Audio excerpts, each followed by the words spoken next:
Agora, como é que eu faço para ser virtuoso? Eu tenho que controlar o instinto animal que é bem representado pelos 4 anjos do destino, pelos 4 signos fixos. Então, isso aqui é trabalho de vidas, né? E a gente vai voltar a falar sempre, todo ano de aquário, então o que eu vou fazer agora é uma síntese pequena, mas vocês vão atrás para pesquisar. Nós, em função da queda do homem, nós hoje temos 2 animalidades. A animalidade decaída, que é aquela animalidade que seria a parte de baixo do signo de aquário, mas que, por termos caído, nós bagunçamos tudo. E a animalidade do Éden, que a gente chama de ontológica, ontológica é a natureza original, né? A natureza das coisas originalmente. Ela permanece, porque ela é a imagem. A imagem, ela está ferida por conta da queda, mas ela não está destruída. Enquanto a semelhança, ela está destruída. A semelhança não está legal. O nosso trabalho é voltarmos a ser semelhantes. E nessa busca, nós temos que recuperar a ontologia. Então, vou explicar para vocês algumas características da animalidade santa para a gente buscá-la. Quando eu somo touro, leão, águia e ser humano, eu tenho a verdadeira esfinge, tá? A verdadeira esfinge, ela não é aquela lá do Egito lá, tá? Aquela lá que todo mundo vê no Egito. A verdadeira esfinge, ela é a síntese dos 4 signos fixos ou os 4 animais sagrados. Bom, existe 2 tipos de águia depois que nós caímos. Antigamente só tinha uma águia. Hoje existe a águia de rapina, a águia caçadora, o maior predador dos céus, né?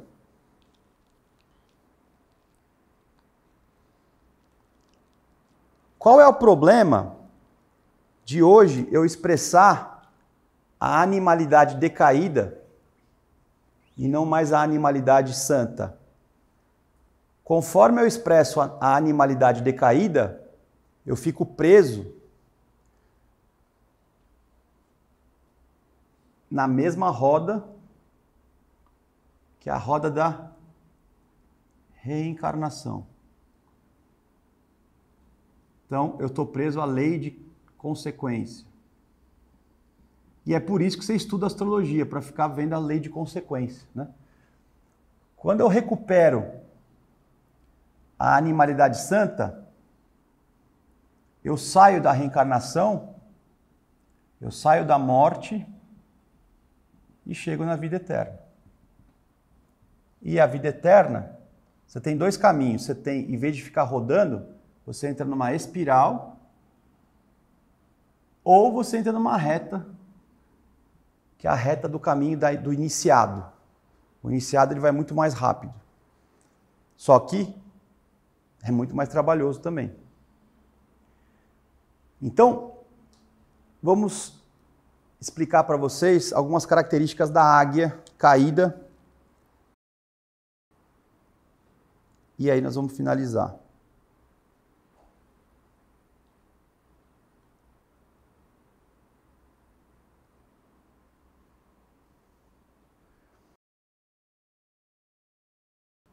É muito parecido com o leão, né? Mas o que é a águia, que é uma caçadora? A águia decaída é uma caçadora. Mas vamos pensar que essa é uma caçadora, mas são todas as atitudes que te levam à morte.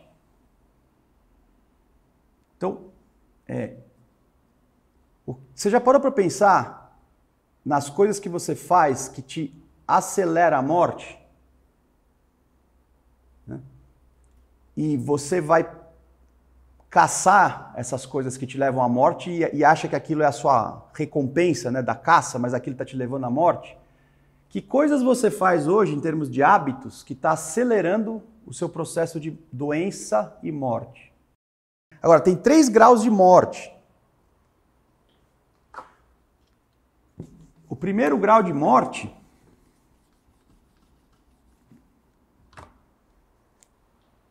eu não posso confundir o segundo com o terceiro. Deixa eu colar aqui.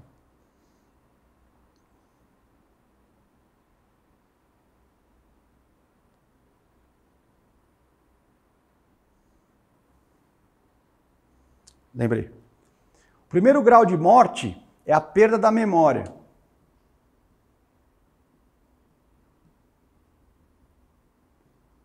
Só que você perde a memória com o corpo vivo. Por exemplo, Alzheimer é uma morte. O que acontece com você se você perder a memória?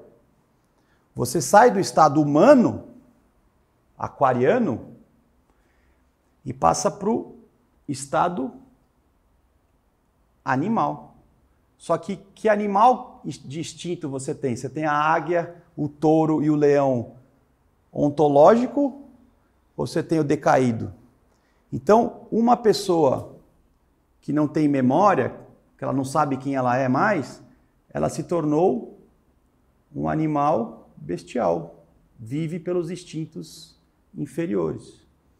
Ele só come, dorme, bebe, é agressivo, quer dizer, não tem, porque o que faz você dominar os seus instintos é saber quem você é. E para você saber quem você é, você tem que ter memória.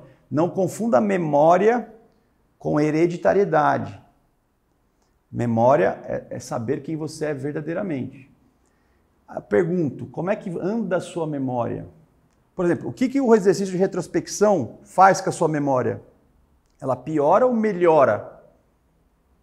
O exercício de retrospecção é justamente para você não perder a memória.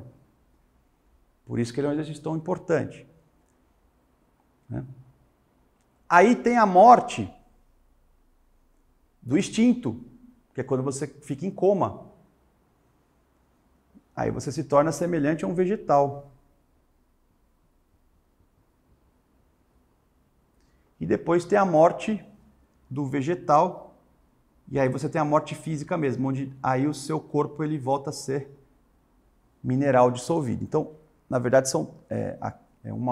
uma morte, 2 mortes, 3 mortes. Essas são as 3 mortes que existem. Tem gente que morre de uma vez, né? Morre de uma vez, tem um infarto lá e morre, mas tem gente que vai morrendo aos poucos. Por exemplo, Alzheimer, é que às vezes a pessoa morre antes, né? Mas se ela, em alto grau, a pessoa ela sai do animal, ela até ficar meio vegetal e morre, né? Então, esse aqui, o espírito já tá deixando o corpo, né? O único jeito de você voltar a ser águia, e escorpião rege a força sexual, é se você desenvolver memória moral. Se você não quiser, porque o que você leva da vida não é memória dessa vida, você vai levar... O que são as 3 almas? A alma consciente, a alma intelectual e a alma emocional. É moral. Discernimento, moral. Memória moral. Agora, para eu ter moral, eu tenho que saber quem eu sou, né? E eu sou... A gente começou a aprender quem a gente é no signo de Leão. Lá atrás, verdadeiramente. Que é o oposto de Aquário. Então, eu tenho que retomar a regeneração da força sexual, principalmente, porque o que faz a gente conhecer a morte foi o uso indevido da força sexual. Beleza.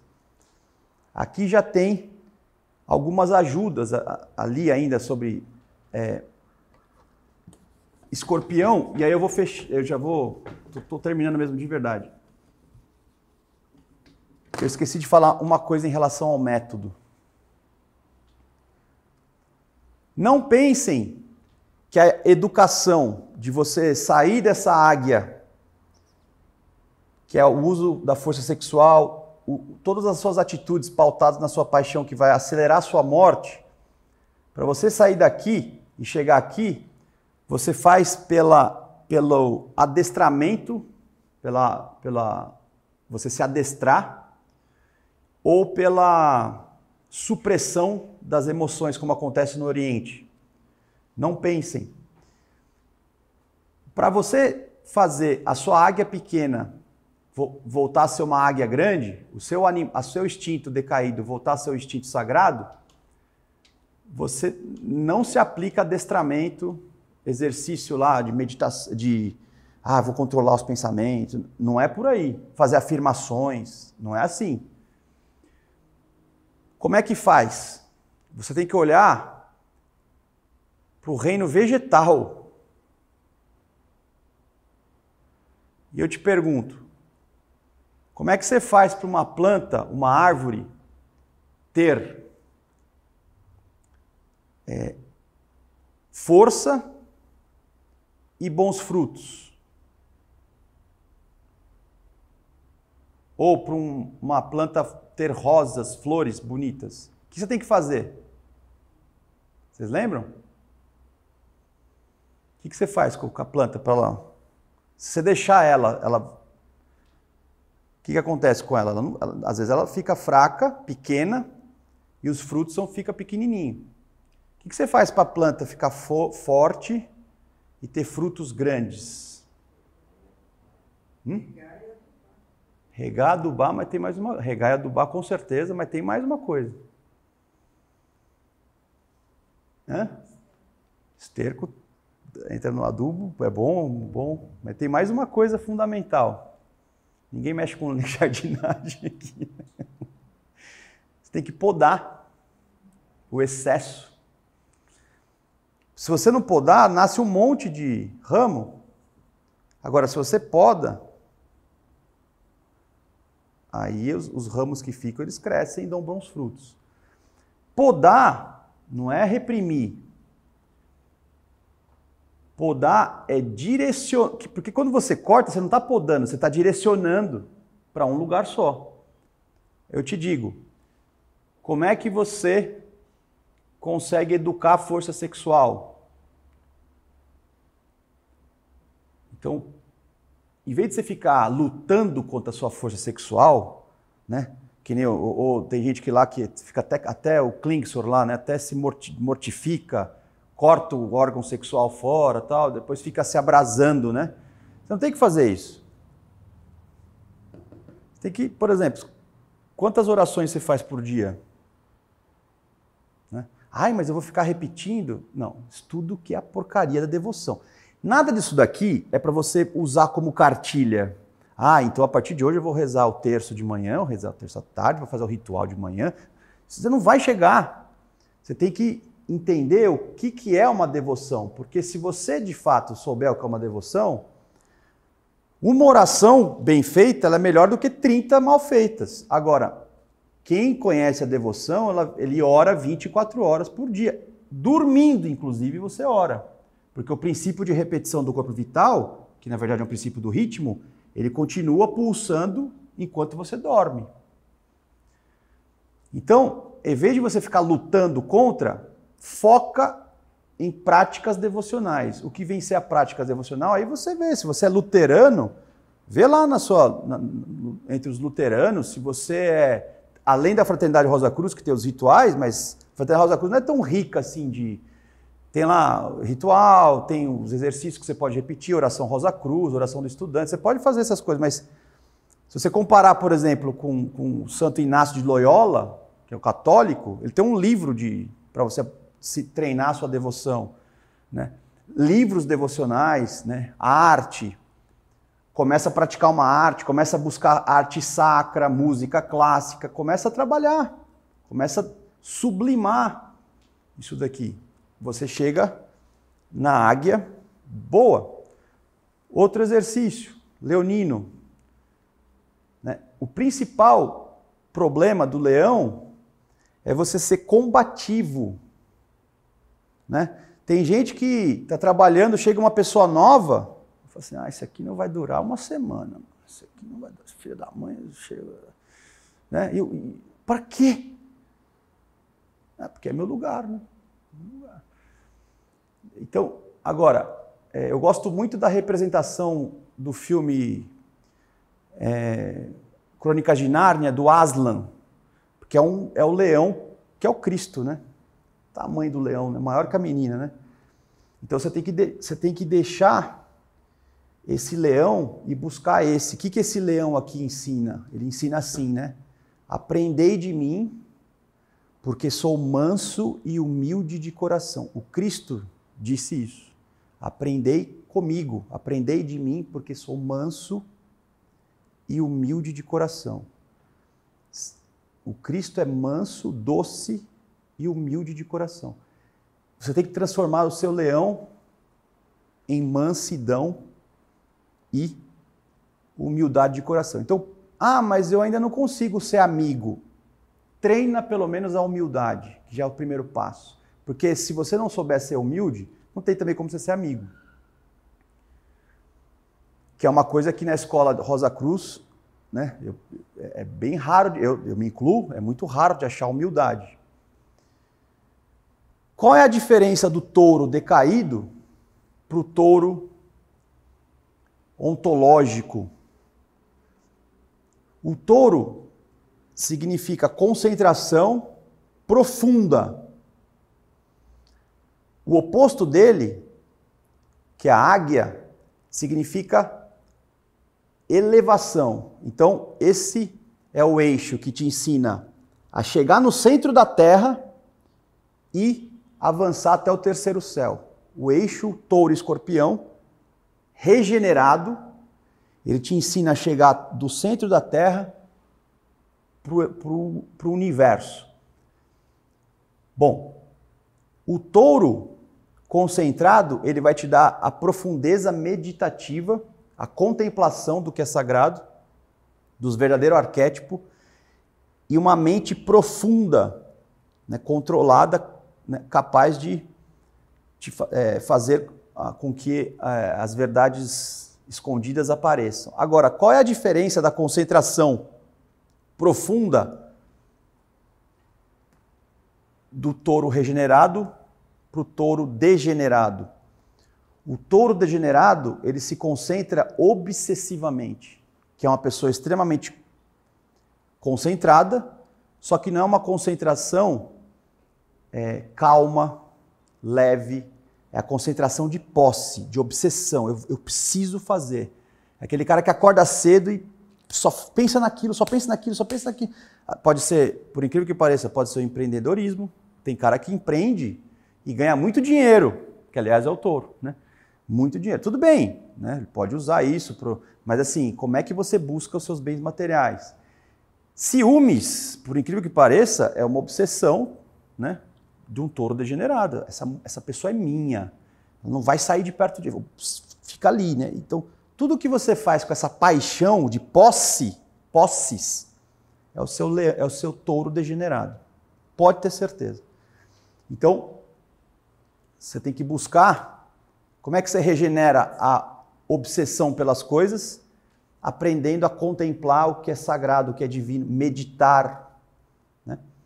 Então, você tem que buscar. Outra coisa que esqueci de falar, que você tem que buscar em leão, em vez de você ter a coragem agressiva de enfrentamento, você tem que buscar a coragem moral.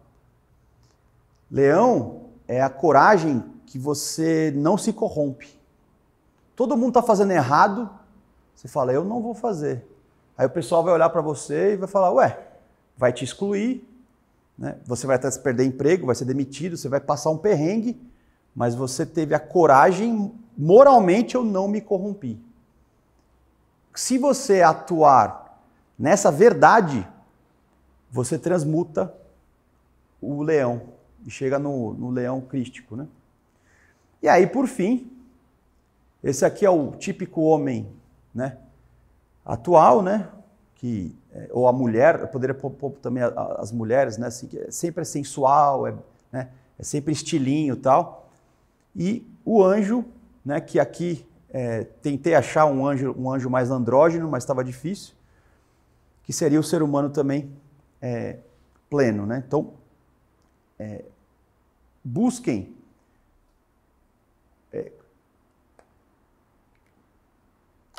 trabalhar esses instintos, porque se você conseguir trabalhar esses instintos, você vai conseguir chegar a um ponto onde todas essas forças vão estar aqui dentro da jarra. E qual é a outra característica bem colocada pelo Max Heindel? O cântaro, ele não está virado totalmente para baixo. Ele está virado num ponto que claramente mostra que ele tem um controle. E o que é esse controle? É a leitura de que quando está precisando de mais, ele joga mais, quando está precisando de menos, ou seja, é o equilíbrio perfeito, o ajuste perfeito. Tudo simétrico.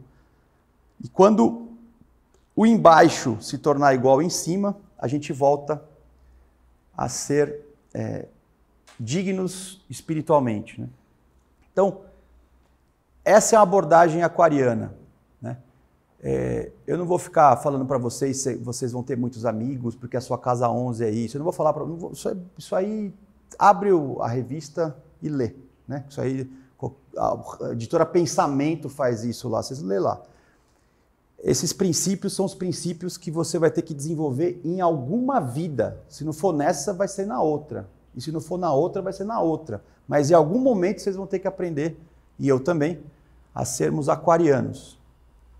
A não ser que a gente negue, né, a proposta divina e fique aqui encarnando, desencarnando, até acabar o dia de manifestação, aí você dissolve no plano cósmico e sei lá o que vai acontecer. Tá bom, pessoal? Então, pensem sobre a amizade verdadeira, que é o ideal de Cristo.